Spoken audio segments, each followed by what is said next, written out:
I grew up in school here in Argentina. We were changing from film to digital. My first works were on film. It's really crazy.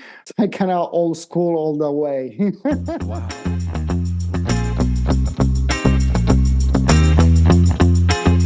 Let's just get right to it today. Madison, we're talking to Mateo Sanchez Luna, a DP based in Buenos Aires, Argentina. Cool. Fun to hear. Fun to hear from industry folks from around the globe. Afterwards, we'll discuss what we've been watching lately. So here's Mateo.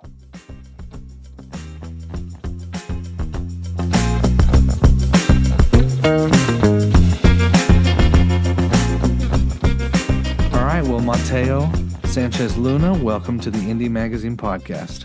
Thank you for having me here. Yeah, I appreciate you taking some time out of your day to come and talk and discuss a little bit what you're doing in the industry. And for those listening, what are your current roles and what sector do you work in? Film, television, music?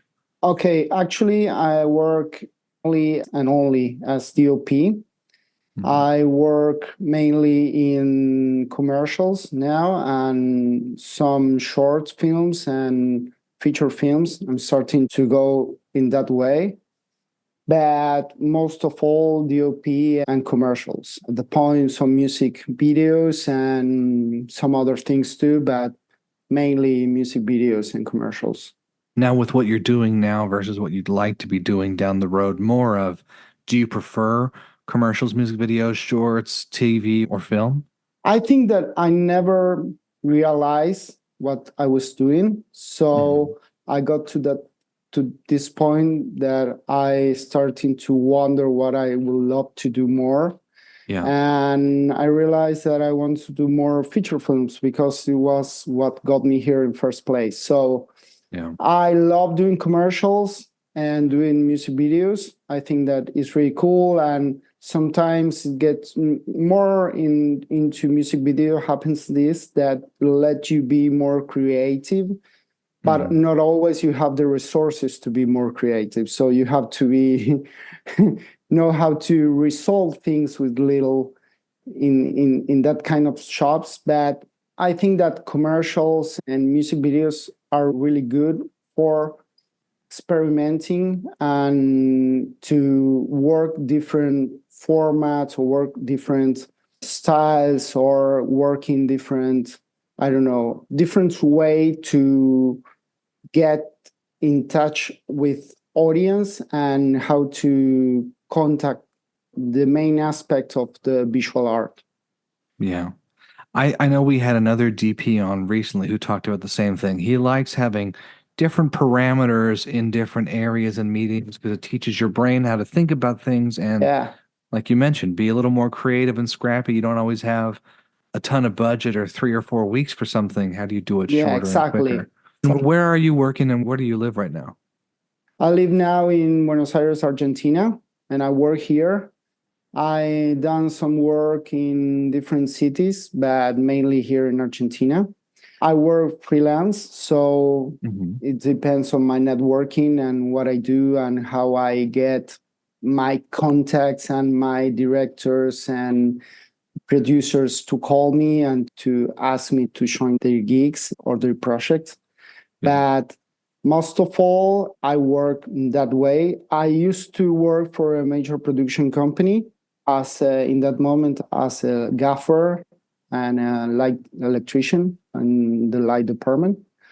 But I don't know, it's another story really. When you get to a head of department, it's not that easy to be part of a major production company or being attached to a project like that. So it's a different story. And I prefer to be as a freelancer because when you get into a major production company, then nowadays in Argentina is another story because production company here are most of them closing.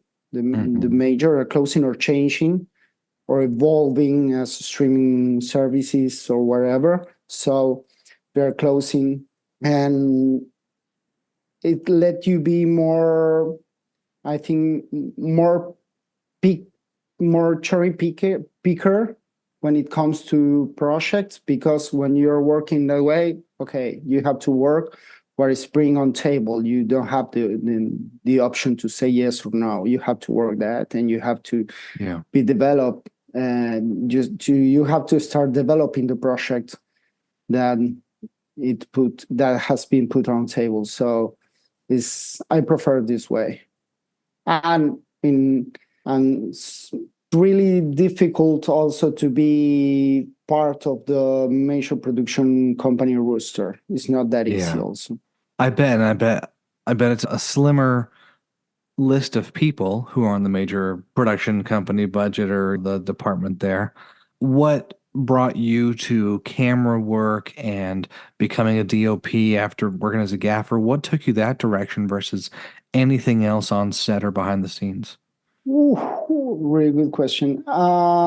When I started film school, I was really attracted to directing, obviously, and in some ways to editing or montage, because it has some idea of directing, obviously, on montage, how to make the takes, to make order of the material and everything. I love that. But at this time, I was through half year of film school, my first year of film school. Film school here are 3 years. In most of the school, there are other school here that is 5 years degree, but most of them here are 3 years. And you can have the experience of all areas and all departments, and it's not that you are picking, I don't know, direction and you go as to direction, or you go as to sound mixing, or I don't know, customs, or I don't know, whatever. Art department, great. I don't know. You have to see them all. And I was going through half year of film school, and I was in the cinematography course. And this professor was really cool and really open. She invited us, all of the class, to go to a set. They were filming on location. It was really cool.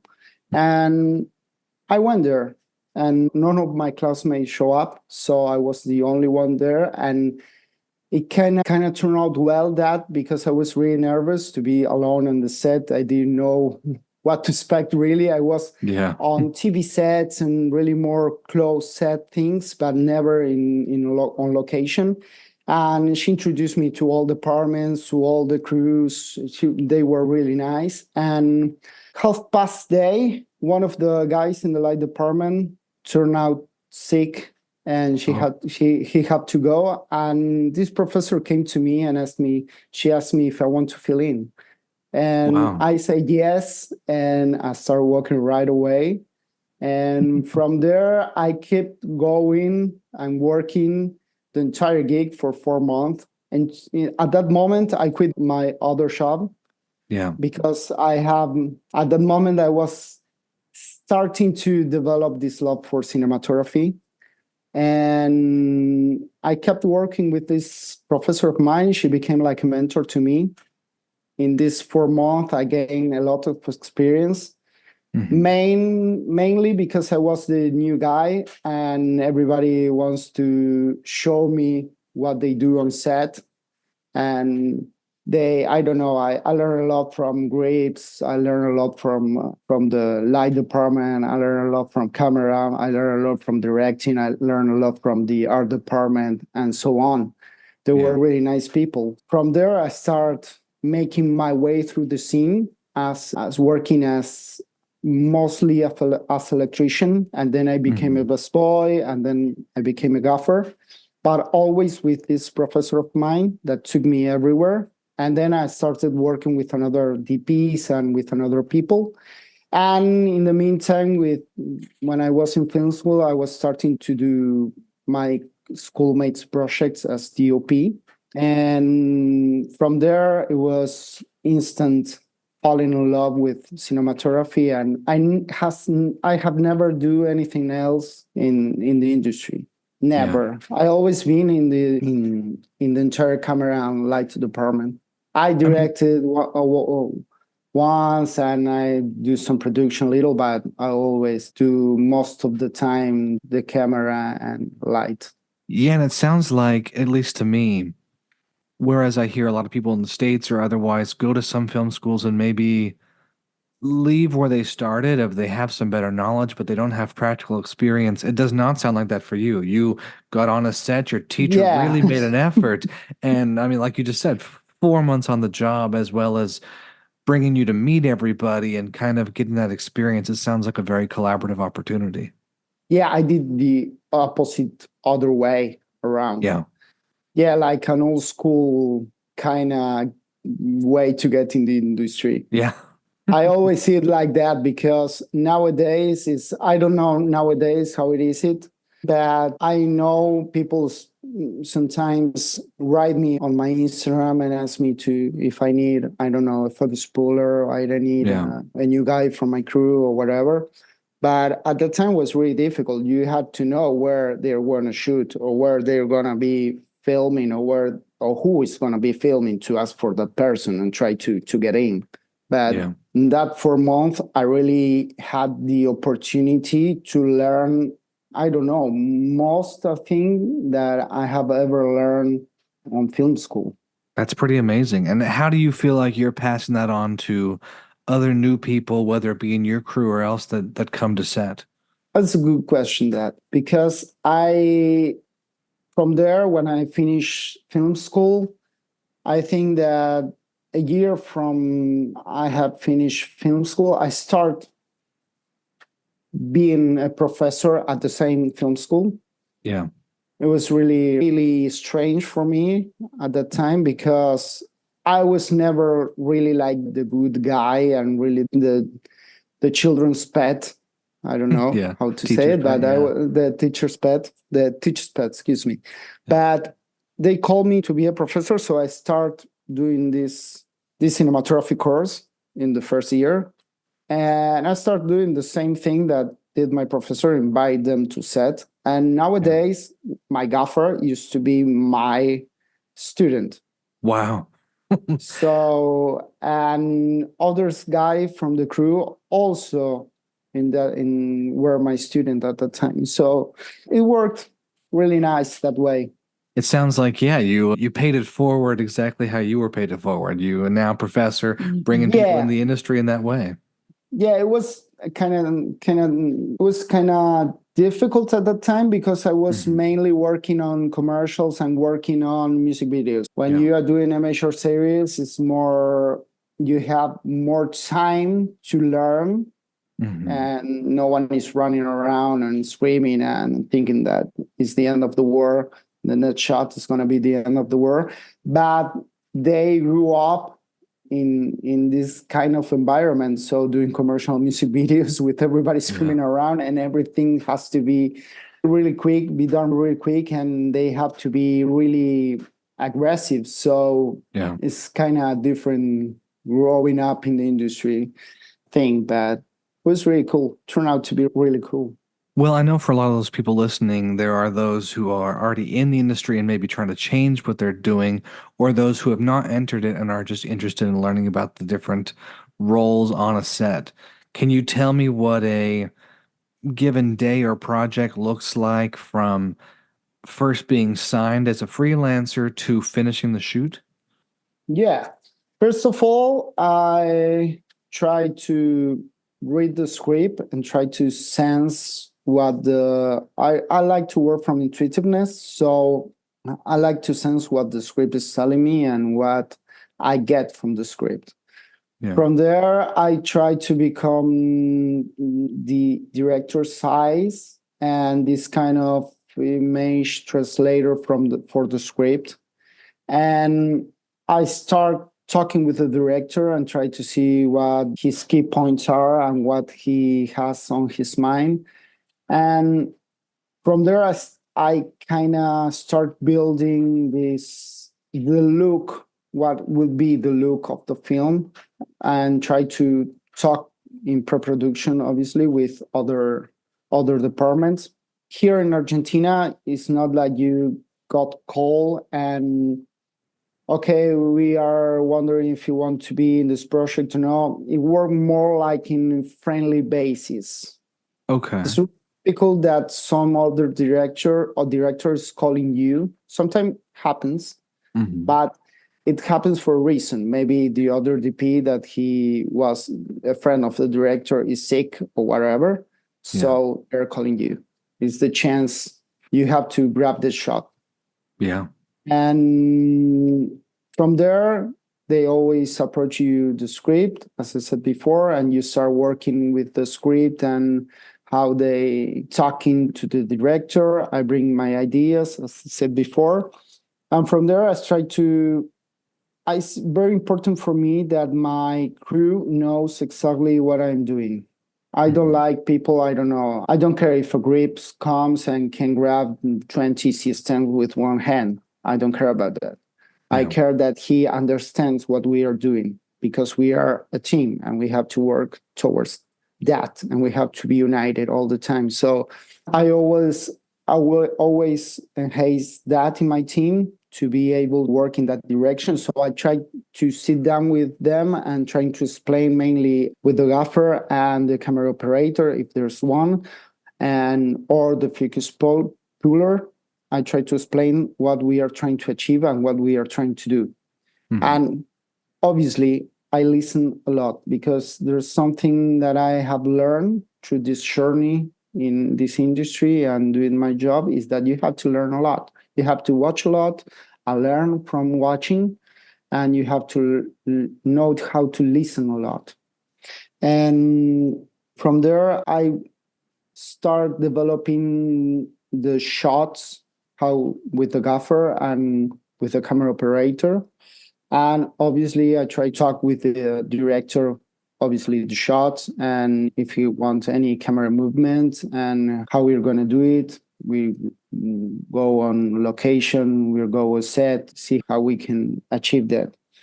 And from there, we start the production. In production, I always try to be calm and try to think always what will happen if plan A doesn't work. So we have a plan B.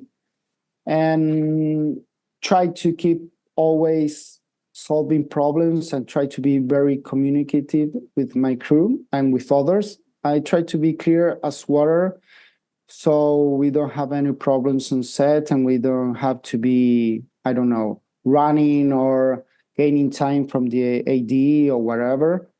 I try to be very flexible also. But most of all, I would say that we are fast working, and we are trying not to, I don't know, we try not to take too much time when we have to make the scenes. So from there, in the post-production, I would say that mainly my job is to be working with the color grading and working with the director. Also the DIT, I don't know how you call it back there, but I try to work with them. And beforehand, obviously, I talk to the colorists and try to develop together what we're trying to achieve. Because I have this idea that if everybody knows what you're trying to do, everybody will bring things on the table, trying to add something that's going to be better, or trying to know really what the focus of that thing that you're trying to do is. So it's everything for the best. So I try always to be communicative and trying to get everyone in the same team and working towards the entire project. Yeah, it sounds like it takes a good degree of creativity, as well as organization, as well as collaboration and teamwork, to pull everything together, like you're saying, to elevate what the director might tell you, just to deliver, but also to elevate, make it a little better, figure out where the inefficiencies are, right? Exactly. And you say something that is really great, that is creativity, and that you didn't learn it in film school. That is the awfulness of all of this. It's really, this is art. Yeah. And sometimes we forgot it's art. I know that it's an expensive art and it's an kind of art that needs a lot of money to get done, but we forgot about that. And everybody gets so technical sometimes. And nowadays, I think that everybody goes so technical. I don't know, they're all getting worried about what the camera they're going to use, what lenses are they going to use, if they get the new, I don't know, aperture or the new RE lights or the new sky panel. But everyone forgot that this is art, and nobody thinks towards that. It's really, and nobody. Also, I had this professor, this mentor, that she helps me understand the creativity and the art side of photography. But mainly, you are being educated about technology, how to, I don't know, I grew up with, in school in here was just in between when we are here in Argentina, we were changing from film to digital. So I was really fortunate to learn both formats. My first works were on film. It's really crazy, but so I kind of old school all the way. Wow. But really, it gets so technical, and it's not technical. It's art.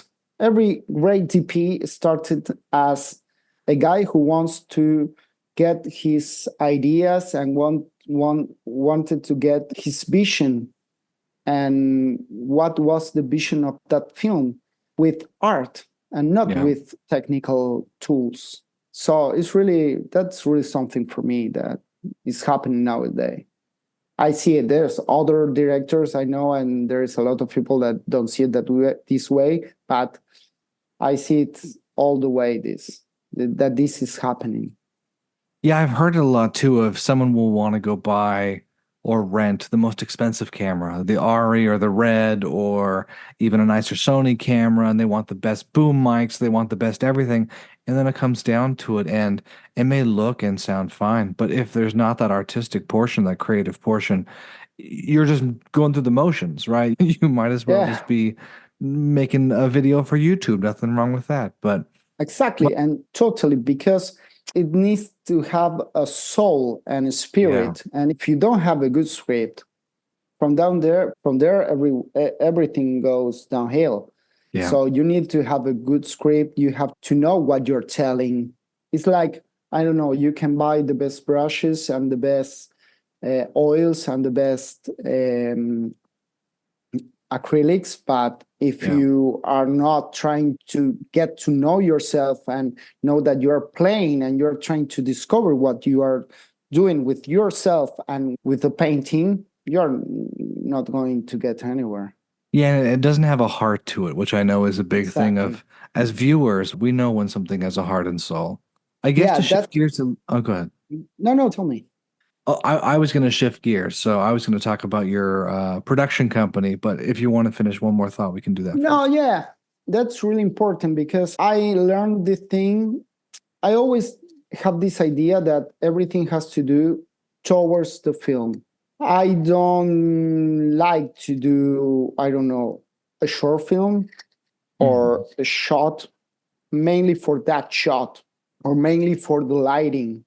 That everyone, when will see it, will say, oh my God, what a great DP. No, I think that is really lame because what you need to do is to add to the film. So when we are working, I think that we have to have this in mind, that we are trying to add to the film. So if every other department gets ahead and everybody says, oh my God, the art was really good, the movie is not good.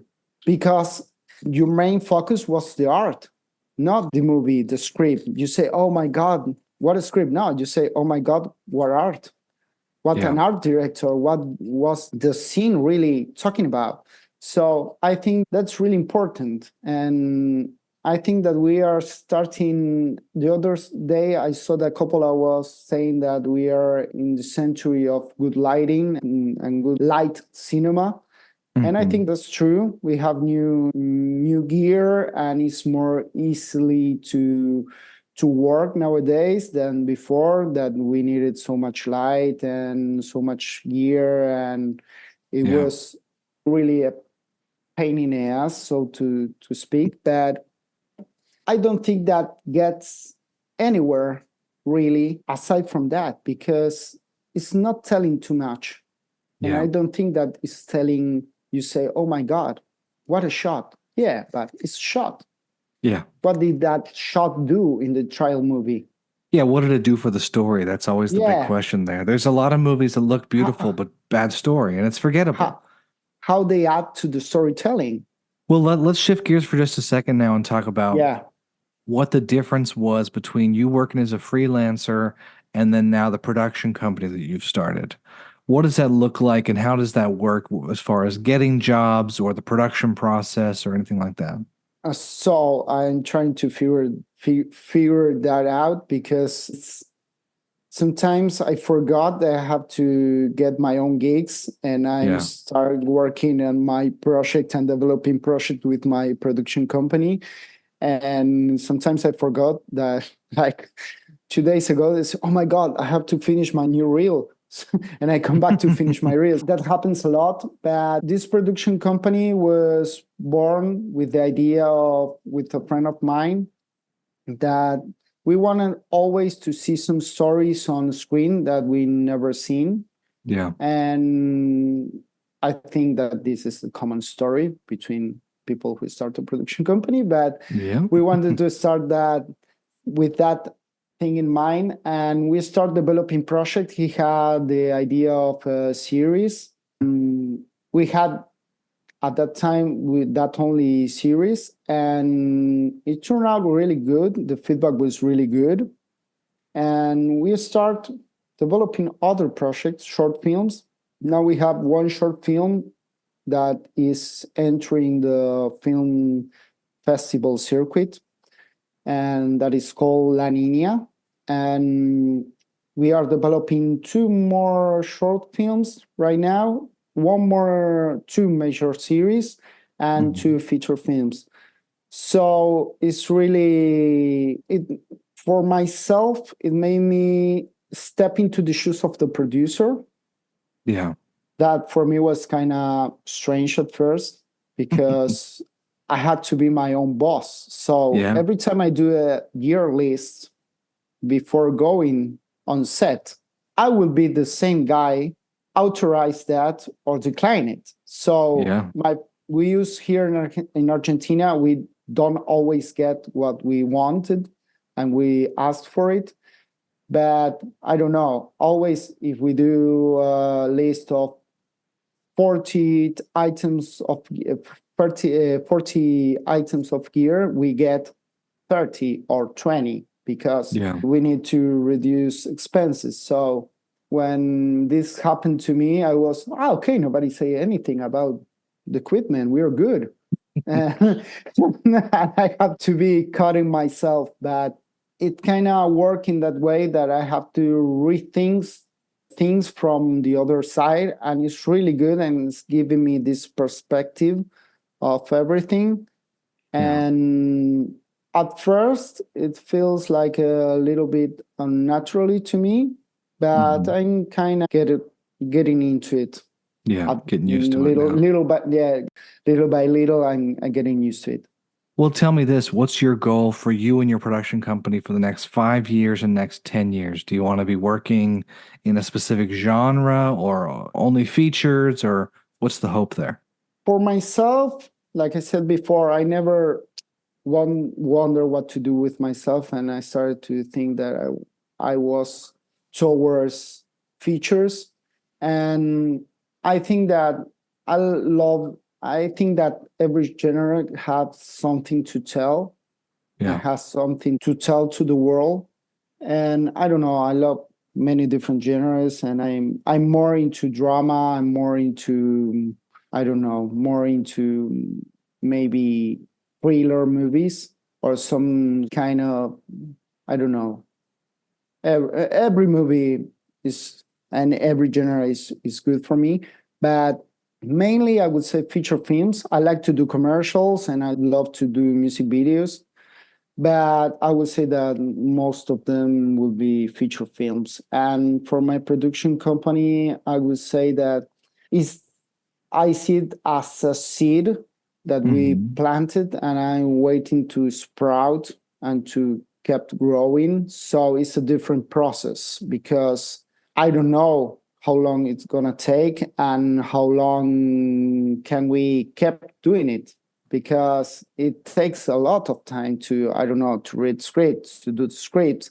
I started doing script myself. I found that I love the idea to be directing something of mine sometime in the future, but it's really, I think that in some ways it can be difficult to be thinking of my career apart from the production company because something gets so attached. I don't know. There are so many projects that I'm starting to work with my own production company that I have developed the entire look of the film. So when we went to selling to, I don't know, recently we went to Ventana Sur here, that is the Cannes market here in Argentina.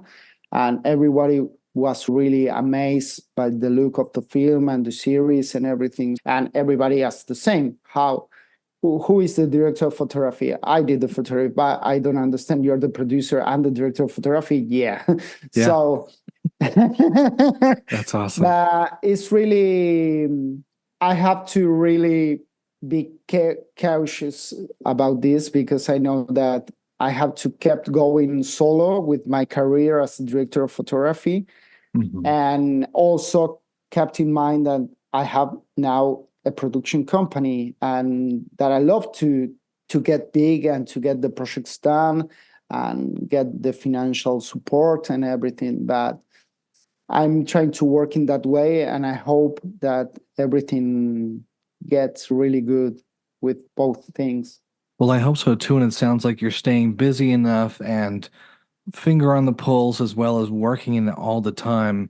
You're bound to continue to grow and to get better. And that's great to hear about the film festival circuit and that people are recognizing you there. Who do you look to as North Stars as far as directors or movies, things you've seen the last few years where you said, I want to do that? Ooh, very good question. I love what Nicholas Wonder Refn do. I really would love to work with him. I know that, I don't know if you probably do, that Natasha Breyer worked with him. Natasha Breyer is Argentinian. Now he is based LA and everything. She did a big career, but Nicholas Wonder Refn could be one. And recently I have watched this movie, The Killing of Two Lovers, from Robert Machonian. I really love the film. And I saw another one that I don't recall the name of that film, but it was really good. And I would love to work with that guy. It was really something like this kind of all director, how he gets you in that spot of tension and how he constructs everything. But from there, I think from Argentina, I'm starting to work with a director that I really love what he's doing. That is called Thomas Espinosa. And he's really has this surreal thing going on that is really cool. And the way of a film, I would love to do things more like maybe Blade Runner, the last of the Blade Runners. I don't remember the number at the end. 2049? So. 2049. Yeah. But I think that would be what I'm searching for to work for. Well, yeah, I hope more of those opportunities come up, and as you continue to not just make a name for yourself, but build on the name you've already made for yourself, you're able to work with some of those folks. And before we hop off, where can people find your work or get in contact with you? And what is your production company's name? Yeah, my production company name is called Tempestad, that in English would be like Tempest. And you can find me on my Instagram, that is Mateo SLX. And you can find me on my website, that is msanchezluna.com. No, excuse me, I have changed it recently. It's .ma. Okay. And you can find me also on Instagram and Threads. Well, I'll make sure we link all those in the show notes as well as the article on our website. And thank you again for coming on today. No, thank you for having me here.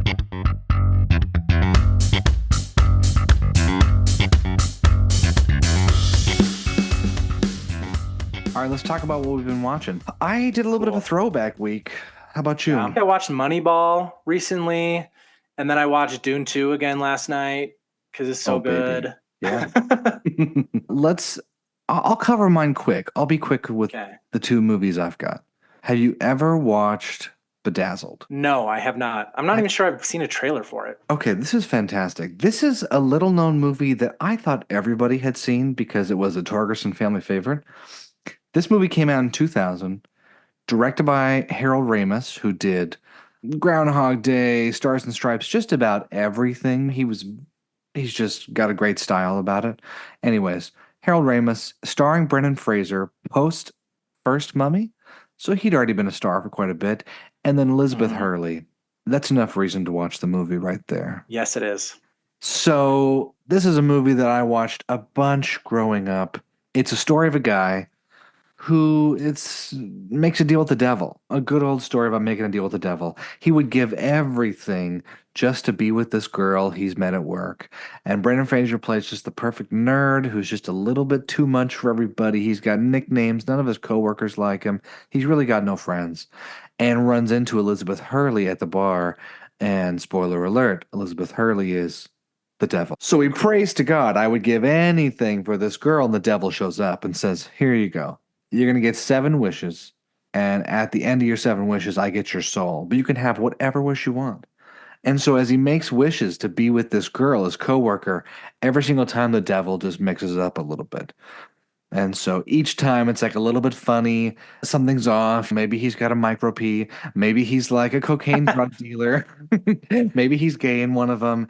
Each time it's just like a little bit funny. But this is just such a great movie because it's almost like a stage performance because Brendan Fraser, the woman he loves, and his whole supporting cast of friends just get to dress up differently in different time periods, different locations, different languages, all this stuff every single time.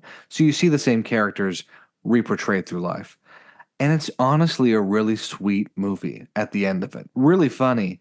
But the sweet parts are like he runs into this god figure who tells him, it's not even your soul to give away from the jump. So you can't give it away. But you should be a good person because your soul's important. Everyone's soul's important.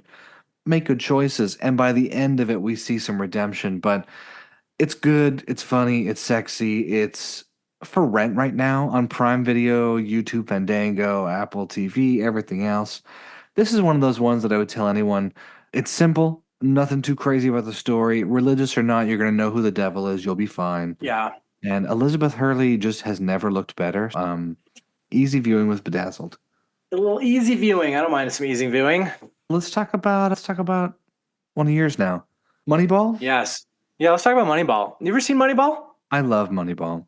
Moneyball is so good. I just love baseball movies because I also watch The Sandlot. So I watched The Sandlot on the 4th of July because I feel like it's just like a quintessential 4th of July movie. It is. And it also was filmed in Salt Lake Valley, which is where I live. And so you did? Oh, no. So next time you watch it, just pay attention to the horizon because it's the mountains. The park that they played in it's probably 10 minutes away from my house. The pool is up in Ogden that they're at with Squints and Pfeffercorn. What's her name? Penelope Pfeffercorn? Not Penelope. Anyways, so I love baseball. Baseball it's a big family thing for me. Grew up watching baseball with my family a lot. I played a little bit. I was never very good. I got hit by a lot of pitches, so I prefer to just watch baseball. But baseball for me is like summertime. Yeah. Because no other sports are going on right now. It's just baseball. I guess there is some soccer going on, but it's just baseball. And going to a baseball game is just like a beautiful summer experience. You go, you get the hot dog, you get the peanuts, you get the M&Ms, and you just get to sit there and you get to just chit chat with your friends while the baseball game goes on. And then something exciting happens and you stop and you get to watch it and stuff. So I'm just a huge fan of baseball, which means I'm a huge fan of baseball movies. And Moneyball is just a fantastic baseball movie. And what I think what makes it so unique is that while it is about baseball, it's not about baseball in the same way that like A League of Their Own or The Sandlot is about baseball. Yeah. For those who aren't familiar with baseball, you've got these teams like the Red Sox or the Yankees that have huge budgets that they can just basically buy whatever player that they want, and they can just create their roster, create their team, and they can just go out there and buy wins.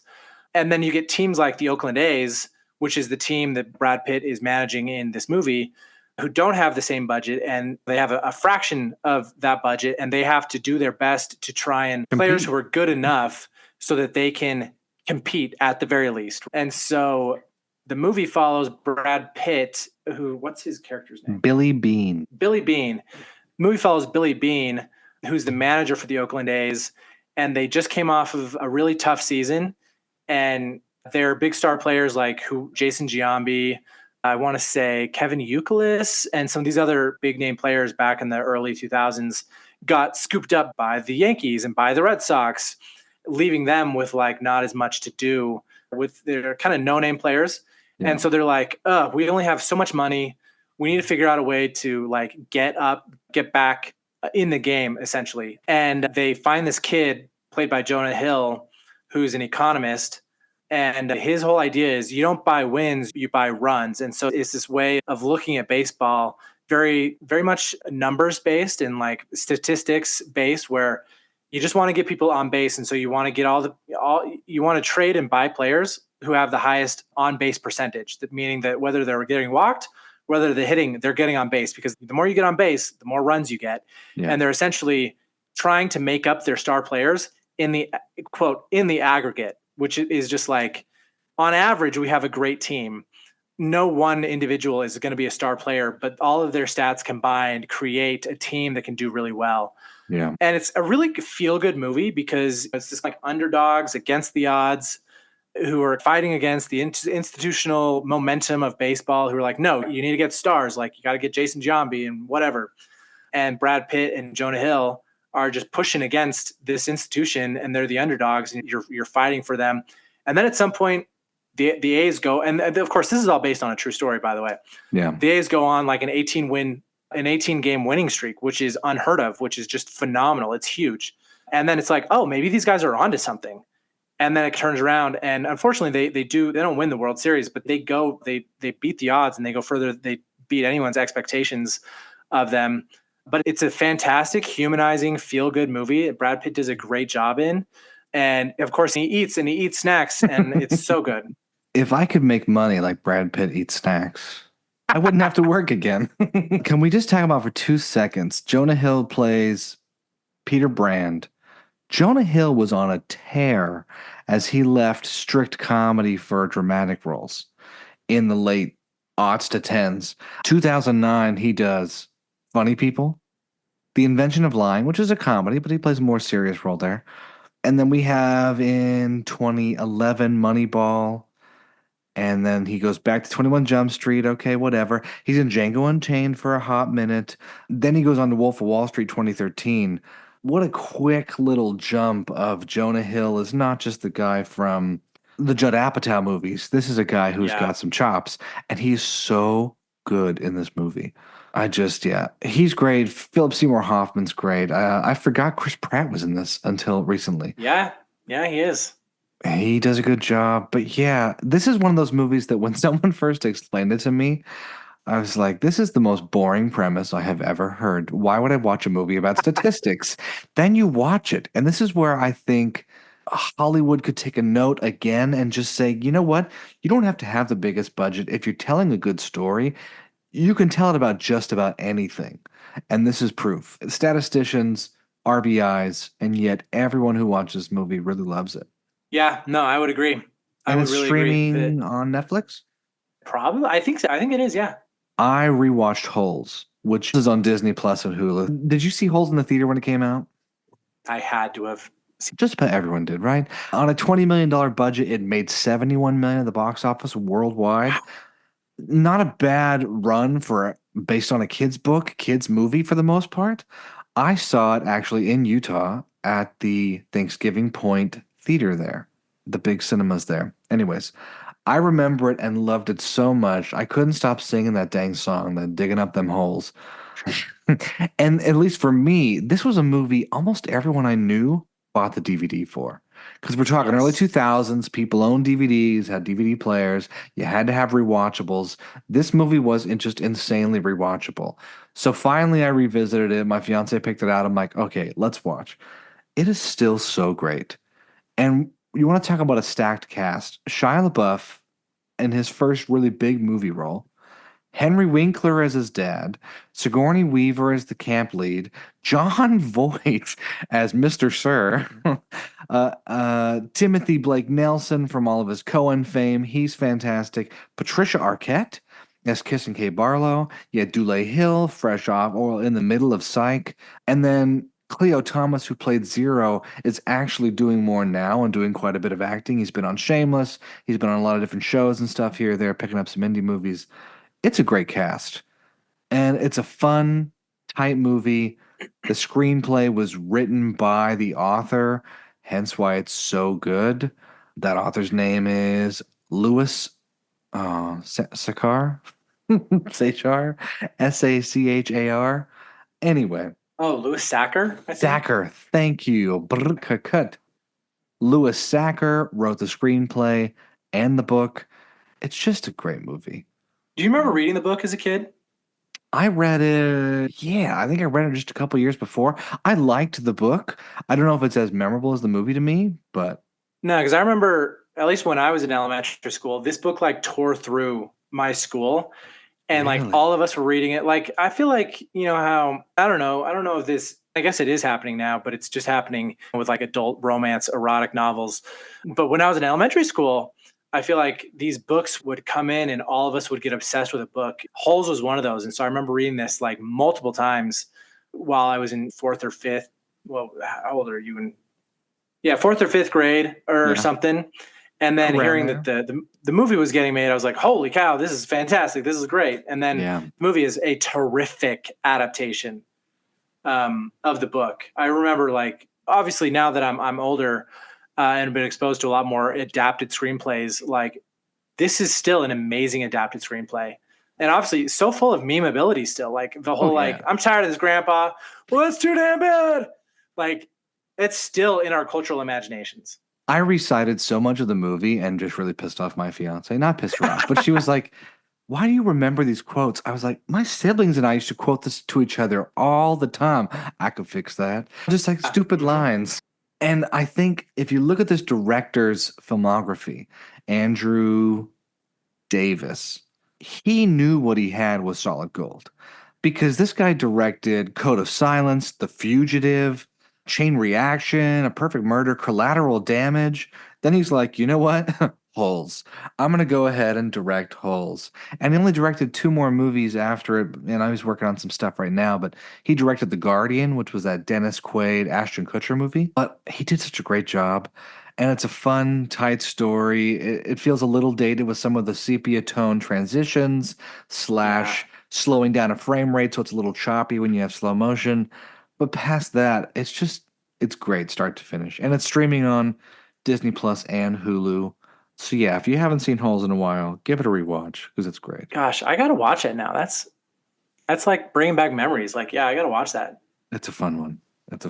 Dig some holes or watch some shows and movies, whichever suits you. And thanks again for listening today. And be sure to catch our last episode of our Aliens in America series next week. Until then, watch good movies and TV.